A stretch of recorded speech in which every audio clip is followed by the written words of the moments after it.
Chapter 22 The Ballet of the Merlaison. The next morning nothing was talked of in Paris but the ball which the magistrates were to give to the king and queen, and in which their majesties were to dance the famous Ballet of the Merlaison, which was the favorite ballet of the king. For the last week every preparation had been in progress at the Hôtel de Ville for this important entertainment. The city carpenter had erected scaffolding on which the ladies were invited to be seated. The city chandler had furnished the rooms with 200 wax lights, which was an unprecedented luxury at that time, and 20 violins had been engaged at double the price usually paid, on the understanding that they were to play throughout the whole of the night. At 10 in the morning, the Sieur de Lacoste, ensign of the king's guards, followed by 2 officers and many archers of the guards, came to demand of Clement, the city registrar, all the keys of the gates, chambers, and closets of the hotel. These keys were given to him immediately, each bearing a label indicating to what it belonged, and from that moment the Sieur de Lacoste had the superintendence of all the doors and avenues. Duhallier, the captain of the guards, came in his turn at 11 o'clock, and brought with him 50 archers who stationed themselves immediately at the respective doors which had been assigned to them in the Hôtel de Ville. At 3 o'clock there arrived 2 companies of guards, one French, the other Swiss. The company of the French guards was composed of equal numbers of the troops of Monsieur Duhallier and Monsieur des Essarts. The company began to arrive at 6 o'clock, and were at once conducted to the places prepared for them in the grand saloon. The lady of the first president arrived at 9 o'clock. As she was next to the queen the most distinguished individual of the entertainment, she was received by the gentlemen of the city and conducted to a box opposite to that of the queen. At 10 o'clock a collation of sweetmeats was prepared for the king, in the side room on the side of the church of St. John, before the city's sideboard of silver, which was guarded by 4 archers. At midnight loud cries and multitudinous acclamations resounded through the streets. It was the king who was proceeding from the Louvre to the Hôtel de Ville, along thoroughfares illuminated throughout their length by colored lamps. The magistrates, clothed in their robes of cloth, and preceded by the sergeants, each holding a torch in his hand, hastened to receive the king, whom they met upon the steps, where the provost of the merchants complimented and welcomed him, to which his majesty replied by excuses for the lateness of his arrival, for which he blamed the cardinal, who had detained him till 11 o'clock, discoursing on affairs of state. His majesty, in full dress, was accompanied by his royal highness the king's brother, the Count de Soissons, the Grand Prior, the Duc de Longueville, the Duc de Leboeuf, the Duc de Harcourt, the Count de la Roche-Guyon, Monsieur de Liancourt, Monsieur de Baradas, the Count de Cramel, and the Chevalier de Souvray. Everyone remarked that the king looked preoccupied and unhappy. A closet had been prepared for the king and a second one for his royal brother. In each of these closets were laid out masquerade dresses. A similar preparation had been made for the queen and for the president's lady. The lords and ladies in their majesties' suite were to dress themselves 2 by 2 in apartments set aside for that purpose. Before he entered his closet, the king desired to be apprised of the cardinal's arrival as soon as it had taken place. Half an hour after the arrival of the king, fresh acclamations resounded. These announced the arrival of the queen. The magistrates went through the same formalities as before, and preceded by their sergeants, advanced to meet their illustrious guest. The queen entered the room, and it was remarked that, like the king, she looked sad and also weary. The moment that she entered, the curtain of a small gallery, which had till then been closed, was opened, and the pale face of the cardinal appeared, clothed as a Spanish cavalier. His eyes fixed themselves on those of the queen, and a smile of terrible joy passed across his lips. The queen was there without her diamond studs. Her Majesty remained for a short time, receiving the compliments of the city gentlemen and answering the salutations of the ladies.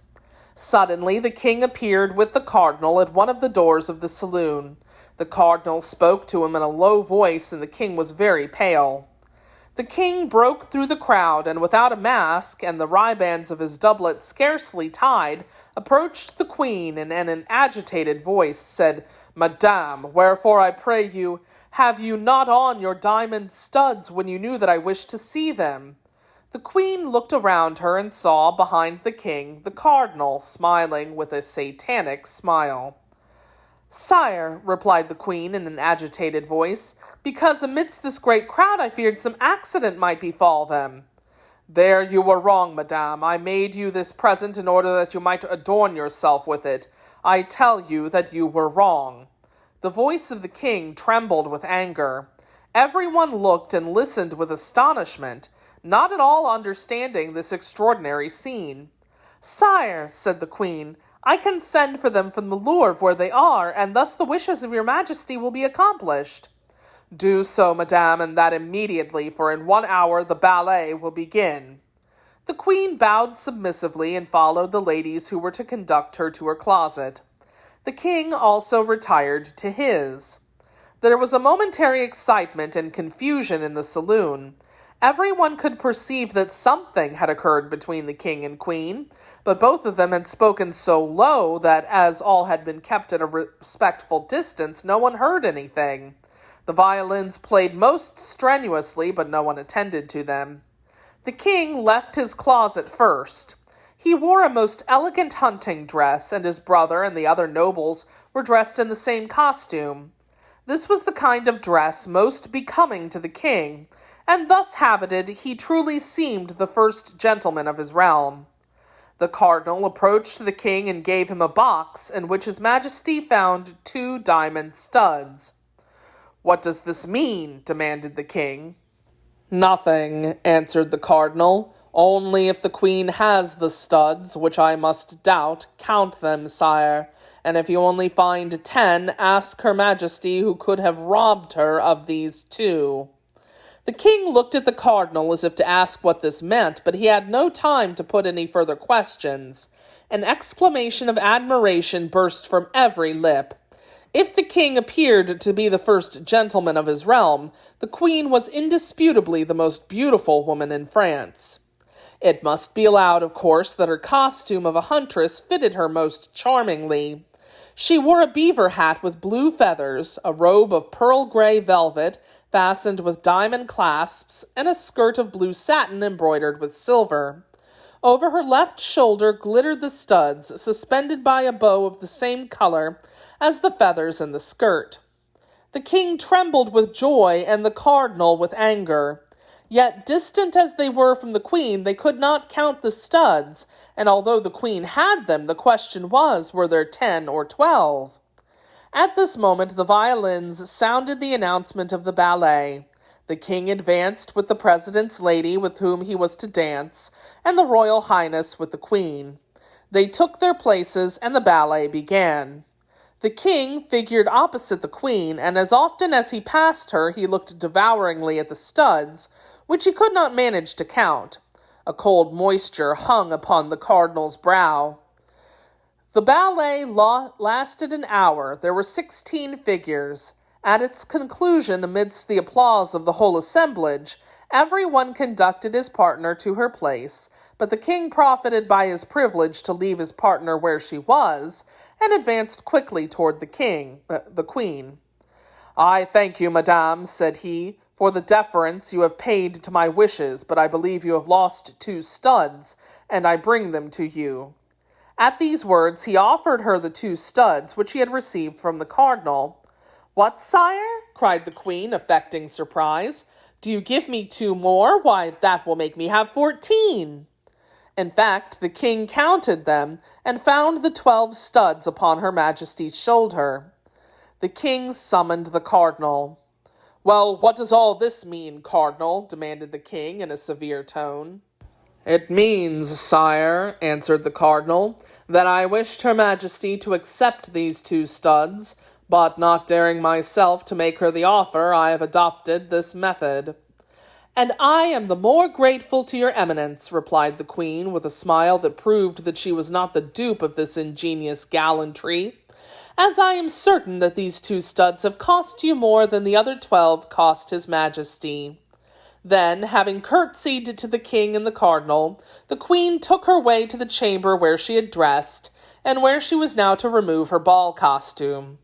The attention which we have been obliged to bestow upon the illustrious personages introduced at the commencement of this chapter has diverted us for a time from him to whom Anne of Austria was indebted for the unprecedented triumph which she had just gained over the cardinal, and who, obscure, unknown, and lost amidst the crowd at one of the doors, contemplated from that station a scene which was incomprehensible to all but 4 persons, the king, the queen, the cardinal, and himself. The queen had returned to her apartment, and D'Artagnan was going to retire when someone lightly touched his shoulder. He turned and saw a young woman who made a sign that he should follow her. This young woman wore a black velvet mask, but in spite of that precaution, which, after all, was taken more against others than himself, he immediately recognized his ordinary guide, the gay and witty Madame Bonancieux. They had met on the previous evening, but only for an instant, at the lodge of Germain, the Swiss, where D'Artagnan had inquired for her. The anxiety of the young woman to communicate the good news of her messenger's fortunate return to the queen prevented the 2 lovers from exchanging more than a few words. On this account, D'Artagnan followed Madame Bonancieux, influenced by the double sentiment of love and curiosity.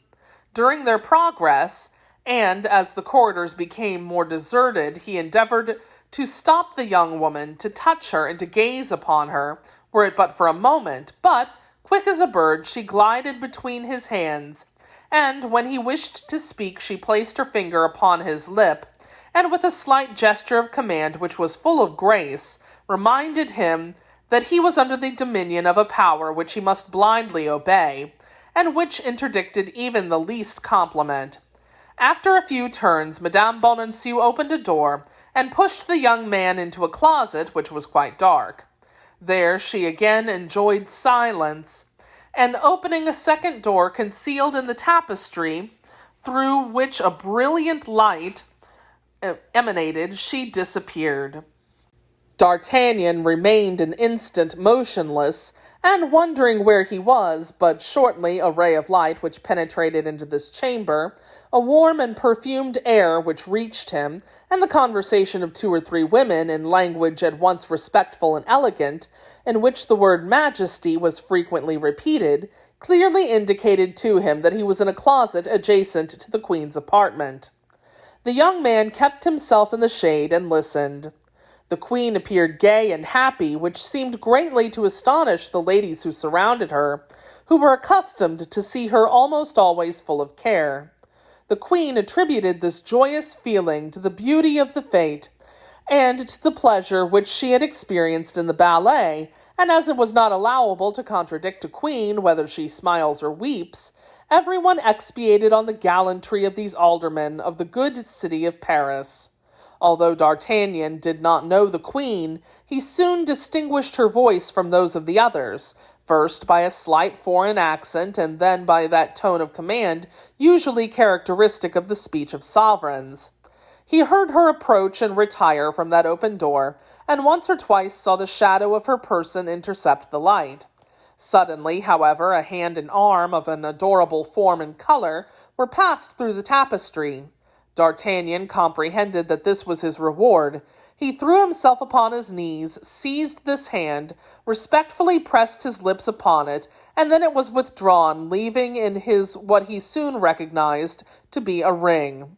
The door was immediately shut, and D'Artagnan was again left in complete darkness. He put the ring upon his finger, and once more waited. It was evident that all was not yet ended. After the recompense of his loyalty should come the recompense of his love. Besides, although the ballet had been danced, the entertainment was scarcely yet begun. The supper was to take place at 3, and the clock of St. John had, a short time before, already struck 3:15. By degrees, in fact, the sound of voices diminished in the neighboring chamber, and the ladies were then heard to leave it, after which the door of the cabinet was opened and Madame Bonancieux entered quickly. You come at last, cried D'Artagnan. Silence, said the young woman, putting her hand upon his lips. Get out again the same way you came. But where and when shall I see you? Cried D'Artagnan. A note which you will find at your lodgings will tell you. Go, go. And at these words she opened the door of the corridor and pushed D'Artagnan out of the cabinet. He obeyed like a child, without resistance or even objection, which proves that he was very positively in love.